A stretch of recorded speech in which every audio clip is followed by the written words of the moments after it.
Hello, welcome back to homegrown recipes. എല്ലാവർക്കും നമ്മുടെ ചാനലിലേക്ക് സ്വാഗതം. അപ്പം കുറേ നാളുകൾക്ക് ശേഷം ഞാൻ വീണ്ടും ഒരു റെസിപ്പി ആയിട്ട് വന്നിരിക്കുകയാണ്. അപ്പോൾ ഇന്നത്തെ വീഡിയോ റെസിപ്പിയിൽ നമ്മൾ ചിക്കൻ ചപ്പാത്തി റോൾ ഹെൽത്തി ആയിട്ട് നമുക്ക് ഇഫ്താറിനൊക്കെ കഴിക്കാൻ പറ്റുന്ന ഒരു ഹെൽത്തി സിമ്പിൾ ഡിഷ് എങ്ങനെ തയ്യാറാക്കുന്നതെന്ന് കാണാം. ആദ്യം നമ്മൾ ചിക്കൻ ഫ്രൈ ചെയ്തെടുക്കാം. ഏകദേശം ഞാനിവിടെ 6 ബോൺലെസ് ചിക്കനാണ് എടുത്തിട്ടുള്ളത്. 6 പീസ് ഓഫ് ബോൺലെസ് ചിക്കനാണ് എടുത്തിട്ടുള്ളത്. എന്നിട്ട് ഇതിനെ ചെറിയ ചെറിയ പീസാക്കിയതിന് ശേഷം ഇതിലേക്ക് ഉപ്പും കുരുമുളക് പൊടിയും മഞ്ഞൾപ്പൊടിയും ചുവന്ന മുളക് പൊടിയും ആഡ് ചെയ്ത് നന്നായി ഫ്രൈ ചെയ്തെടുക്കാം. അപ്പോൾ ഇങ്ങനെ ചെറിയ ചെറിയ പീസാക്കിയത് കൊണ്ട് നമുക്ക് ഇത് പെട്ടെന്ന് ഫ്രൈ ചെയ്ത് കിട്ടുകയും ചെയ്യും. ഇത് ഫ്രൈ ആക്കിയതിന് ശേഷം വേറെ മാറ്റി വെക്കുക. അതിനുശേഷം നമ്മൾ ചപ്പാത്തി ഉണ്ടാക്കാം. സാധാരണ ചെയ്യുന്ന ചപ്പാത്തി പോലെ തന്നെ നമ്മൾ കുറച്ച് ചപ്പാത്തി ഉണ്ടാക്കി വെക്കാം.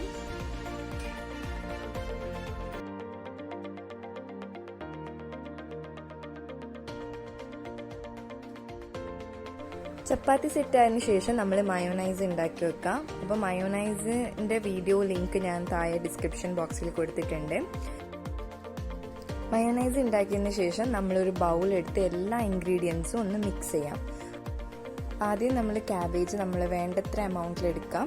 പിന്നെ അതിലേക്ക് ക്യാരറ്റ് ആഡ് ചെയ്യാം.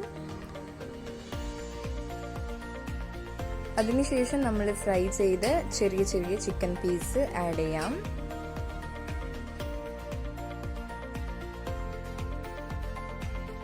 പിന്നെ നമ്മളിതിലേക്ക് മയോനൈസ് ആഡ് ചെയ്യാം. ഞാനിവിടെ 2 മുട്ടയുടെ മയോനൈസാണ് ചെയ്തിട്ടുള്ളത്. അത് 3 ഞാൻ ആഡ് ചെയ്തിട്ടുണ്ട്. എന്നിട്ട് ഇതിലേക്ക് ആവശ്യത്തിന് ഉപ്പും കുരുമുളക് പൊടിയും ആഡ് ചെയ്യാം.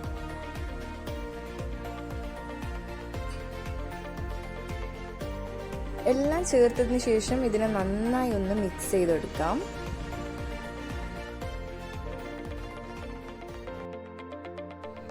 നന്നായി മിക്സ് ആയതിനു ശേഷം നമ്മൾ ചപ്പാത്തിയിലേക്ക് വെച്ചുകൊടുത്ത് ഒന്ന് റോൾ ചെയ്തെടുക്കാം.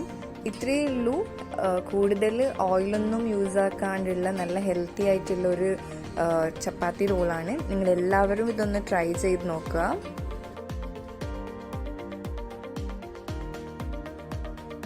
അതുപോലെ തന്നെ വളരെ സിമ്പിളായിട്ട് കുറച്ച് ഇൻഗ്രീഡിയൻസ് വെച്ച് നമുക്ക് ചെയ്യാൻ പറ്റുന്ന ഒരു ഡിഷാണ്.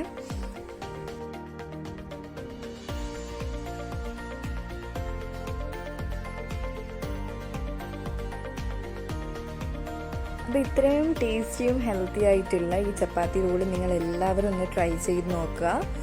ട്രൈ ചെയ്ത് നിങ്ങളുടെ ഫീഡ്ബാക്കിലെല്ലാം കമൻറ്റ് ബോക്സിൽ അറിയിക്കുക. അതുപോലെ തന്നെ നമ്മുടെ ചാനൽ ഇതുവരെയും സബ്സ്ക്രൈബ് ചെയ്യാത്തവരുണ്ടെങ്കിൽ സബ്സ്ക്രൈബ് ചെയ്യുക. അപ്പോൾ വീണ്ടും കാണാം പുതിയ റെസിപ്പിയുമായി. Thank U.